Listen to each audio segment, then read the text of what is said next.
Welcome back to इसिका iconic maths. बच्चों, आज हम एक्सरसाइज 8.2 इंट्रोडक्शन ऑफ ट्रिगोनोमेट्री हमारा चल रहा है, जिसका हम क्वेश्चन नंबर 4 जो ट्रू और फॉल्स दिया हुआ है हम वो करने वाले हैं। हम एक एक करके समझेंगे बच्चों और आगे बढ़ेंगे। सबसे फर्स्ट क्वेश्चन कह रहा है कि sine A plus B is equal to sine A plus sine B, है ना। इसको जस्टिफाई करना है कि ये ट्रू है या फॉल्स है। तो सबसे बड़ी बात है कि इसको ट्रू और फॉल्स हमें चेक करना है। तो हम क्या करते हैं, ए और बी का वैल्यू ले लेते हैं। मान लेते हैं let A is equal to 30 degree, B is equal to 60 degree. कोई प्रॉब्लम तो नहीं है? नहीं। तो LHS में हम इसे पुट कर लेते हैं। LHS में जब हम इसका वैल्यू पुट करेंगे तो साइन ए प्लस बी यानी कि 30 डिग्री अब प्लस में से 60 डिग्री होगा, है ना। और ये दोनों को सबसे पहले ऐड करना है, क्योंकि बोर्ड मास रूल तो आप बचपन से जानते हैं। क्योंकि अगर दो नंबर्स ब्रैकेट में दिए होते तो सबसे पहले उसे ऐड करना होता है। तो ये साइन 30 डिग्री और 60 डिग्री दोनों ऐड होकर के हमारा 90 डिग्री आ जाएगा। तो साइन 90 डिग्री, और साइन 90 डिग्री का वैल्यू क्या होता है? 1। LHS का काम क्लियर।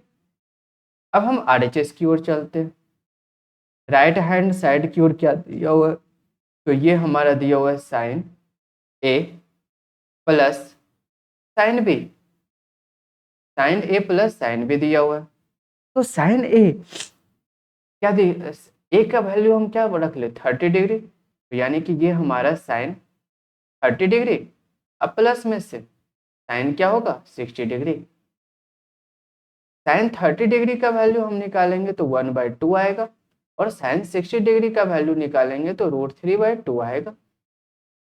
आप दोनों का एलसीएम लेंगे तो 2 यानी कि 1 प्लस √3/2 आया। यानी कि LHS का वैल्यू हमारा 1 आया और RHS का वैल्यू 1 प्लस √3/2 आया। क्या ये दोनों कभी आपस में इक्वल हो सकते हैं? संभव ही नहीं है कि ये दोनों आपस में इक्वल होंगे। इसीलिए हमारा फर्स्ट नंबर क्वेश्चन क्या करे, sine A plus B is equal to sine A plus sine B, ये हमारा फॉल्स हो गया। पहला क्वेश्चन हमारा क्या हो गया, फॉल्स हो गया। चलिए सेकंड क्वेश्चन की बात करते हैं बच्चों।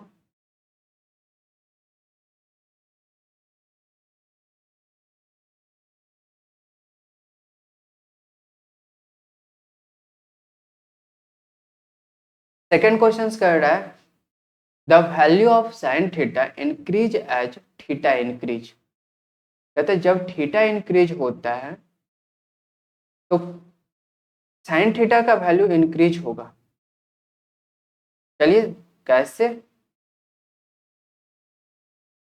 देखते हैं।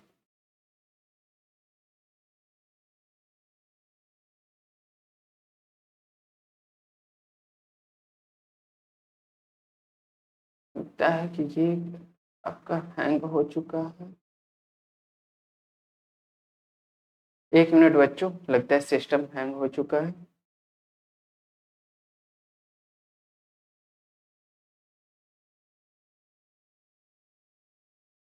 चलिए यहाँ समझते हैं।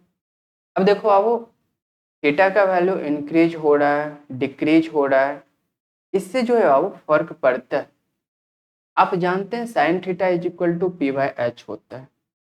आप खुद सोचिए कि जब थीटा का मान बढ़ेगा, थीटा का मान सबसे पहले 30 डिग्री लेते हैं। 30 डिग्री के बाद और जैसे जैसे हम आगे की ओर बढ़ाएंगे,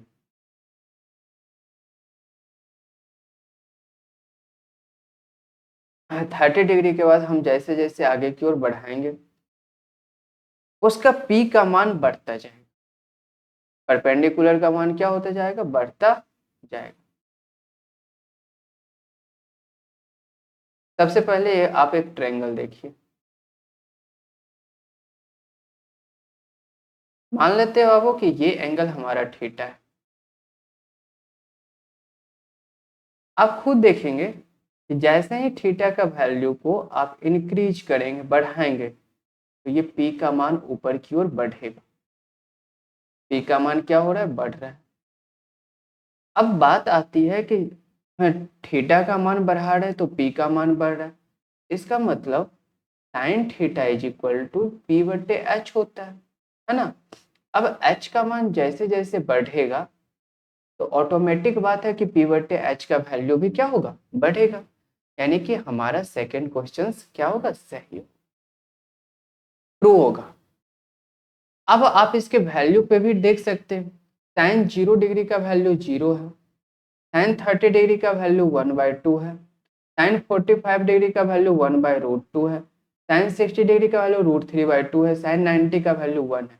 आप देखेंगे होंगे कि ये वैल्यू जैसे जैसे थीटा का वैल्यू बढ़ता गया, हमारा साइन थीटा का वैल्यू इंक्रीज करता गया।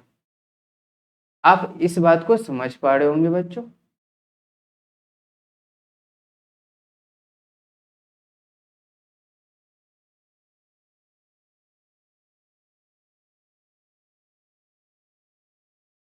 थर्ड नंबर क्वेश्चन कह रहा है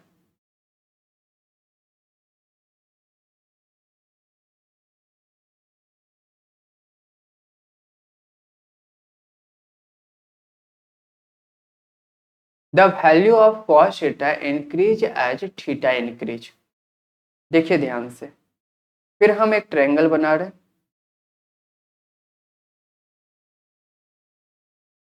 उसमें से हम ये थीटा लिए। अब थीटा के वैल्यू को इंक्रीज करेंगे। इंक्रीज कब होगा? जैसे जैसे आप बेस की ओर निकट आते जाएंगे, थीटा के वैल्यू इंक्रीज होता जाएगा। यहाँ मान लीजिए यदि 30 डिग्री है, तो उसके बाद यदि हम यहाँ से बना लेते हैं तो ये 60 डिग्री हो जाएगा। तो यानी कि थीटा का वैल्यू बढ़ रहा है तो हमारा बेस का वैल्यू घट रहा है, डिक्रीज कर रहा है ना।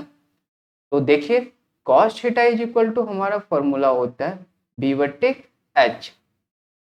थीटा का वैल्यू बढ़ा तो बेस का वैल्यू डिक्रीज हुआ।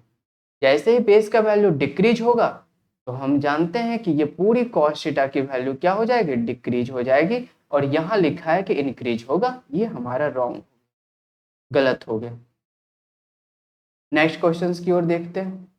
आप उसका वैल्यू से भी चेक कर ले, cos 0 का वैल्यू 1 आता है और cos 90 का वैल्यू 0 आता है, यानी कि वैल्यू क्या किया? डिक्रीज किया। कहते हैं sine theta is equal to cos theta for all value of theta. Theta के सारे वैल्यू के लिए जो है साइन थीटा और कॉस थीटा आपस में इक्वल होते हैं। संभव नहीं है। क्यों नहीं संभव है? हम इसको लॉजिकली आपको समझा रहे हैं, ध्यान से देखिए। कहते हैं कि sine theta is equal to P by H होता है, cos theta is equal to B by H होता है, और दोनों आपस में इक्वल होंगे तो यानी कि परपेंडिकुलर और बेस दोनों आपस में इक्वल हो जाएगा। और जैसे ही दोनों इक्वल आया तो इसके अपोजिट एंगल्स भी इक्वल हो जाएंगे, जो 45 डिग्री और 45 डिग्री का होगा। साइन 45 डिग्री और कॉस 45 डिग्री का वैल्यू आपस में इक्वल होते हैं। और जैसे दोनों में से डिफरेंस होगा, वास्तव में ये बात फिक्स नहीं है कि P और H आपस में इक्वल होंगे, ये तो एंगल पे डिपेंड, सॉरी P और B, ये तो एंगल पे डिपेंड करेंगे। एंगल बढ़ेगा घटेगा तो P और B का मान डिफरेंट होगा। जैसे P और B का मान डिफरेंट होगा तो cos थीटा और sin थीटा आपस में इक्वल नहीं होंगे, यानी कि ये भी हमारा रॉन्ग है। चलिए फिफ्थ नंबर कहता है cot A is not defined for A is equal to 0 degree. A का वैल्यू जब 0 हो जाए तो कहता है कॉट ए डिफाइंड नहीं होगा। इसको देखते हैं। सबसे पहले कॉट ए दिया हुआ है। Cot A is equal to हम जानते हैं क्या होता है? साइन ए बटे कॉस ए होगा, है ना। कॉस ए होगा। ए का वैल्यू 0 डिग्री लेना है तो ये हमारा साइन 0 डिग्री आएगा, साइन 0, सॉरी माफ करना बच्चों, यहाँ पे कॉट ए बराबर sine A but sorry cos A बटे साइन ए होगा। Cot A is equal to cos A बटे में से हमारा बाय में से साइन ए आएगा। अब आगे देखिए, कॉस ए यानी कि ए के जगह पे हम 0 लेंगे, कॉस 0 डिग्री, बटे में से हमारा आएगा साइन 0 डिग्री। तो कॉस 0 का वैल्यू 1 आता है और साइन 0 का वैल्यू 0 आता है। और 1/0 किसी भी नंबर के बटे में से जब 0 होता है वो हमारा अनडिफाइन होता है। ये हमारा हो जाएगा अनडिफाइंड। यानी कि ये क्वेश्चन जो कह रहा है वो सही कह रहा है कि कॉट ए जो है a=0 पे अनडिफाइंड है। उम्मीद है बच्चों कि आपको सारी बातें समझ पाए होंगे। थैंक यू बच्चों।